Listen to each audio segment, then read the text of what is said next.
smash the like button. And if you're new here, my name is Brad Danger. This is Ideal, and please hit the subscribe button, turn on the notification bell. We're putting out new Ideal content pretty much every single day. And I just like seeing your beautiful face. And never forget to always keep living the Ideal lifestyle. Let's go, baby. Yeet. Before you break into a sweat, don't forget to click the subscribe button and turn on notifications to join us on the bright side of life. Meguiar's new hybrid ceramic wash and wax. Number 1, leg Gentle lifts. cleaning technology plus hybrid ceramic wax Lie down on all your in back. one. Lift your legs Delivering about 12 instant inches water off the beating ground protection. and keep them straight. Meguiar's ceramic made easy.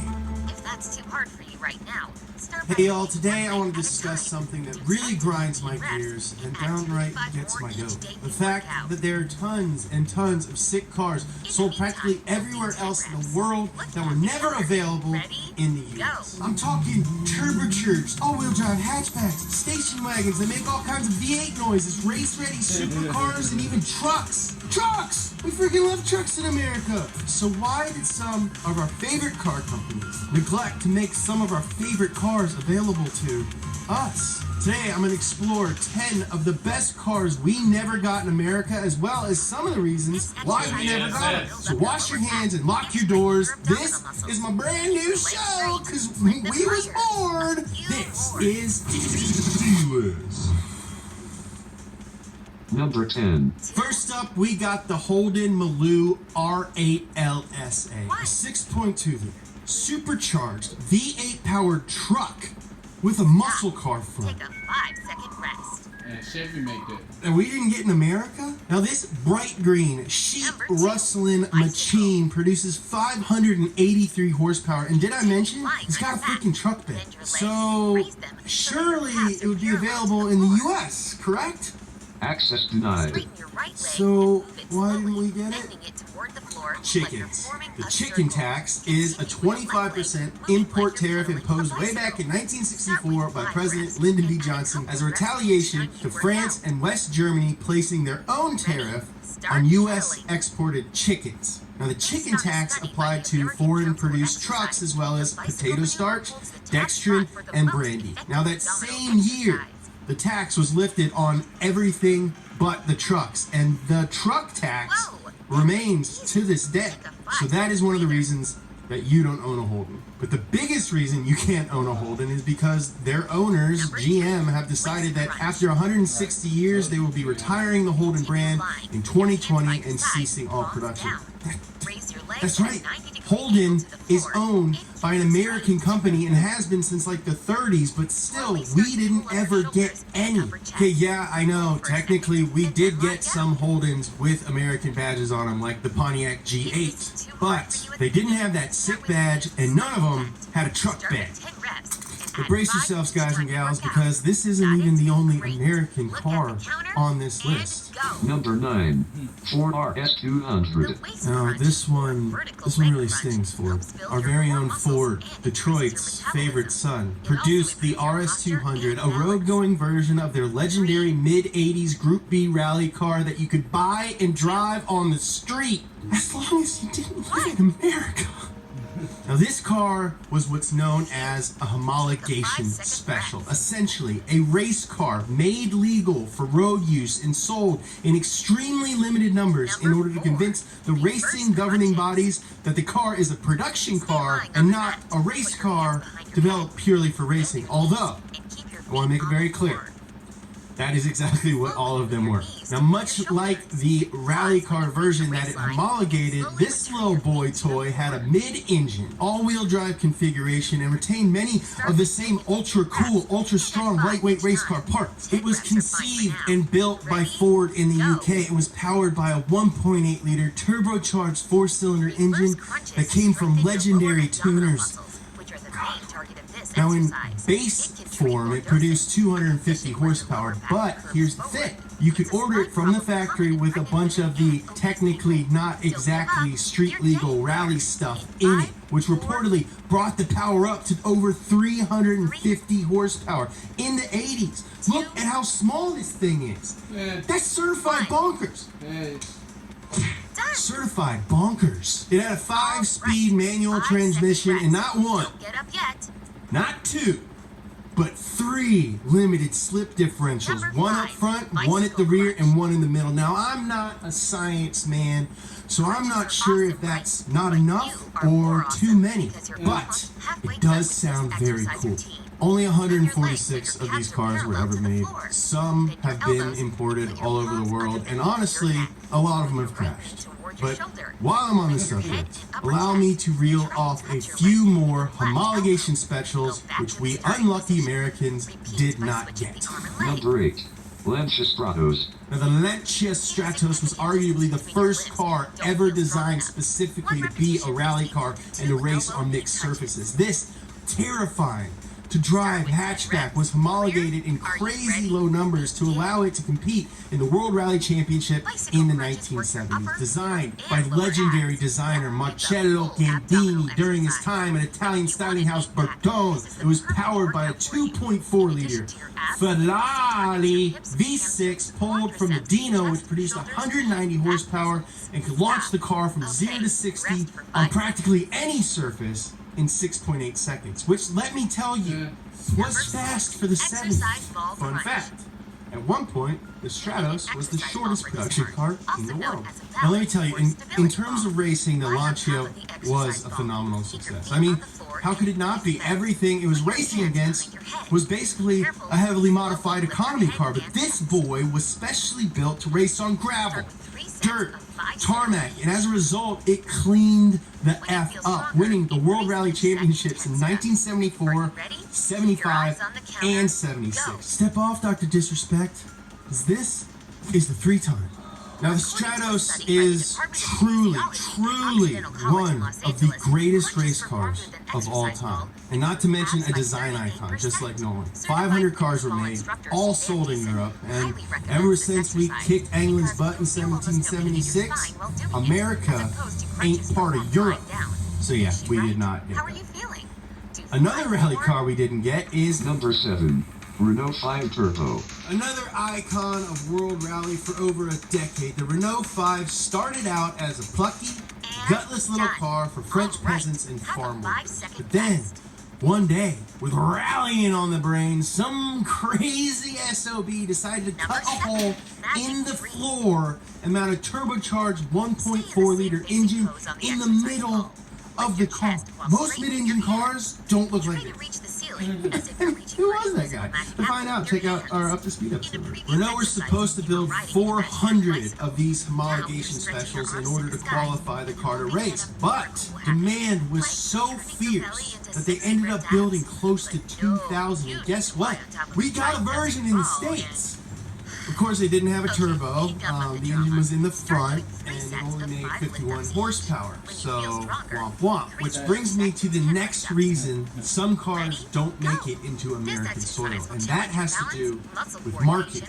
Now, during a car's development, the marketing department of the manufacturer will take the temperature of the car market in different countries and decide if there's enough interest to cover their investment in said market. Now, the Renault 5 Turbo and other really fast, awesome cars like it are expensive to make. So if Renault was going to sell the Renault 5 Turbo here, they'd have to sell a lot more of the base Renault 5s just to cover the cost. Now, in America, the R5 was known as Le Car, and it did not do very well at all. We didn't buy the car, therefore, we didn't get Renault 5 Turbo.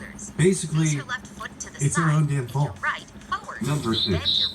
Porsche 993 GT2. Now, the 993 variant of the Porsche 911 is, in my opinion, the best looking 911. And it was the last air-cooled model before things got a little, watery. We got the Carrera S and Turbo S models, although the GT2 was the top dog performance-wise, arguably the pinnacle of air-cooled Porsche performance. It was a version of the 993 Turbo derived for racing in the FIA's GT2 category. Basically, it's the pinnacle of where sports cars can race. The FIA had placed a virtual ban on all-wheel drive due to Audi's dominance across all platforms with the introduction of Quattro all-wheel drive. And so, the 993 GT2 was a rear-engine, rear-wheel drive car that weighed 2,855 pounds and produced an absolutely belly-button tingling 444 horsepower. Now, the 993 GT2 is probably my favorite Porsche, but they're a little bit out of my price range. Our next car is what I have deemed my attainable dream car. I want one so bad. It's an Audi with a 5-cylinder engine, which I love. I got one going in my Golf. That's covered in Porsche parts. Number 5. Audi RS2 Add-on.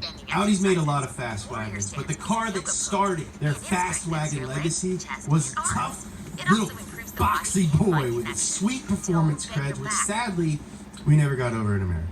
The 1994 Audi RS2 Avant was the first Audi to carry the RS badge, and what's even cooler than that, it was jointly developed and built by Porsche. A ton of parts on this car came directly from a 911, right? Now look at a Porsche 964, okay?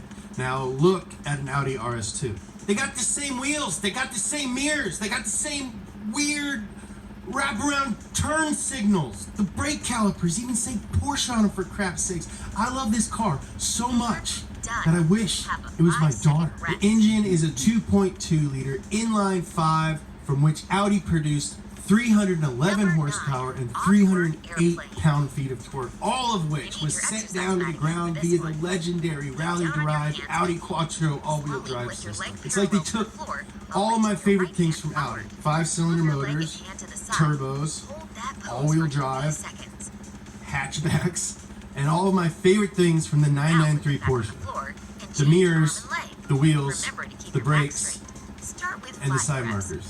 Now, this car would do 0 to 62 miles per hour in 4.8 seconds. It had a not unfast top speed of 166 miles per. It's 0 to 62 because it was probably measured in kilometers, 0 to 100. Now, this truly was the first fast Euro wagon. It kicked off the trend for all the awesome fast family haulers that we have today. I'm talking the M5, Volvo V70R, Cadillac CTS-V. None of those boys would even exist without the Audi RS2. I want one so bad, you guys. Speaking of turbocharged cars with all-wheel drive, you knew it was coming. Number 4. Nissan Skyline GT-R. Now, I wasn't even gonna include a Skyline on this list because I feel like we talk about them so much on Donut. Also, there's a ton of generations, and I like all of them for very different reasons. But I decided to include the R33 GT Guard because as of January 2020, you can now legally import them in the US. It is such a 90s JDM poster car and was powered by a twin turbocharged 2.6 liter inline 6, which produced 276 horsepower at 6,800 RPM. Now, that engine was carried over from the arguably more influential R32, but the R33 was more aerodynamic and faster. Do you guys remember when you were playing PlayStation and you saw a Skyline for the first time and you were like, why is this Maxima so fast? It didn't make any freaking sense because they were never sold here. But why? Well, this brings me to the main reason that the R33 GTR and most of the other cars on this list don't make it here. Regulations. Basically, 99.9% of the countries in the world make their cars to a safety standard made up by the United Nations Economic Commission for Europe. Now, the US has its very own set of rules, and that's why we have worse taillights, uglier bumpers, stricter emission standards. But it goes deeper than just emissions. We're not here trying to save the world, okay? Now, some people say these different regulations could be a form of a non-tariff trade barrier. Basically, the U.S. is making it financially ineffective for foreign automakers to import their cars so that we'll just buy American cars. So if a car company wants to bring a car here, they got to know that they're going to sell a ton of them. And sadly, that doesn't often happen for high-performance, low-volume production cars like the GTR family. So basically, at the end of the day, we didn't get the GTRs or most of the other cars on this list because of politics. But sometimes a company has already federalized say, the sedan version of a car, and they neglect to give us the arguably cooler wagon version, just out of pure spite. Such is the case with Number 3.